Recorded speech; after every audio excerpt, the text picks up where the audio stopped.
Halo, kamu sedang mendengarkan Kilas Kabar Nusantara.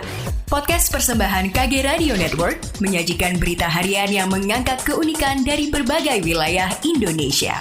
Kilas Kabar Nusantara dapat juga didukung oleh pengiklan loh. Kamu peduli dengan kesehatan mental? Tenang, Anjaman Jiwa hadir menemani kamu dan akan ngebahas seputar kesehatan mental mulai dari pekerjaan, percintaan, hingga sosial. Yuk dengerin podcast Anjaman Jiwa, persembahan sonora KG Radio Network by KG Media. Hanya di Spotify. Tenang, kamu gak sendiri kok. Angka pengangguran di Sulsel akibat krisis pandemi COVID-19 mulai menurun. Hal itu seiring upaya pemulihan ekonomi yang terus dilakukan pemerintah daerah di Sulawesi Selatan. Kepala BPS Sulsel Suntono mengatakan penduduk bekerja yang terdampak COVID-19 mengalami penurunan 224.000 lebih orang. Sedangkan pengangguran karena COVID-19 juga turun hingga 10.000 lebih orang. Secara total terdapat 292.000 lebih orang usia kerja yang terdampak COVID-19. Mereka terdiri dari pengangguran, bukan angkatan kerja, orang yang tidak bekerja karena COVID-19 serta pekerja yang mengalami pengurangan jam kerja. Menurut Suntono, tren perbaikan ketenaga kerjaan itu tidak lepas dari peran Pemprov Sulawesi Selatan. Sementara PLT Kepala Dinas Tenaga Kerja Sulsel Andi Darmawan Bintang mengatakan sebagai daerah agraris, banyak pekerja yang terdampak pandemi memilih menjadi petani. Kendati demikian, pihaknya tetap menyiapkan fasilitas pelatihan agar calon pekerja memiliki keterampilan. Pandemi COVID-19 yang hingga kini telah 2 tahun lebih melanda membuat berbagai aktivitas terkendala, salah satunya pelaksanaan konser musik. Namun, angin segar kini datang bagi pecinta musik di Sumsel. Pasalnya gelaran konser musik bakal diizinkan kembali di Sumsel.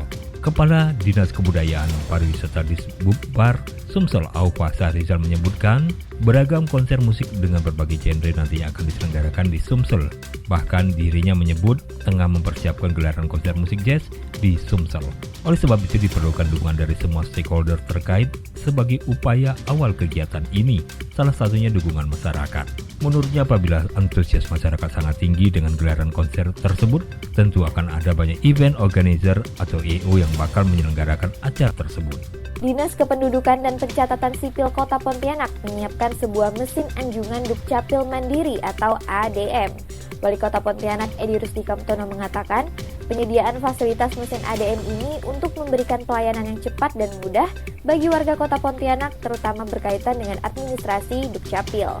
Cara kerjanya pun sangat mudah, yakni cukup dengan melakukan scan QR Code atau fingerprint. Mesin ini secara otomatis mengeluarkan lembaran dokumen maupun kartu identitas sesuai dengan yang dimohon. Sementara ini, mesin ADM yang disediakan hanya 1 unit yang ditempatkan di kantor Disdukcapil Kota Pontianak.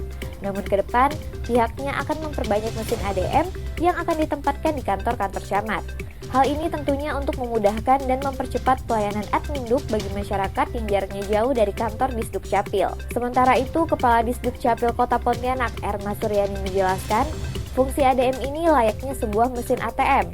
Hanya yang membedakannya, mesin ADM ini untuk mencetak dokumen Adminduk seperti kartu keluarga, akta kelahiran, akta kematian, KTP elektronik, KIA, termasuk surat keterangan pindah. Untuk mekanismenya, setiap masyarakat yang mengajukan permohonan dokumen Adminduk, misalnya KK, maka warga yang bersangkutan mengisi formulir permohonan untuk berkas tersebut dengan mencantumkan alamat email. Setelah diproses dan selesai, pemohon akan menerima email yang berisikan QR Code dan PIN. Kemudian, warga bisa mencetak melalui mesin ADM dengan melakukan scan QR Code atau dengan mengetik PIN yang telah diterimanya melalui email. Sedangkan untuk pencetakan KTP elektronik harus melalui fingerprint warga yang bersangkutan. Pemerintah Provinsi DKI Jakarta mendata setidaknya sudah ada 21 kasus diduga hepatitis akut di Jakarta, 3 diantaranya meninggal. Pemprov DKI memastikan kasus-kasus tersebut masih dalam proses penyelidikan epidemiologis. Wakil Gubernur DKI Jakarta Ahmad Riza Patria meminta masyarakat tetap melaksanakan protokol kesehatan. Sekalipun pandemi COVID-19 menurun, gejalanya juga berkurang kasusnya saat ini.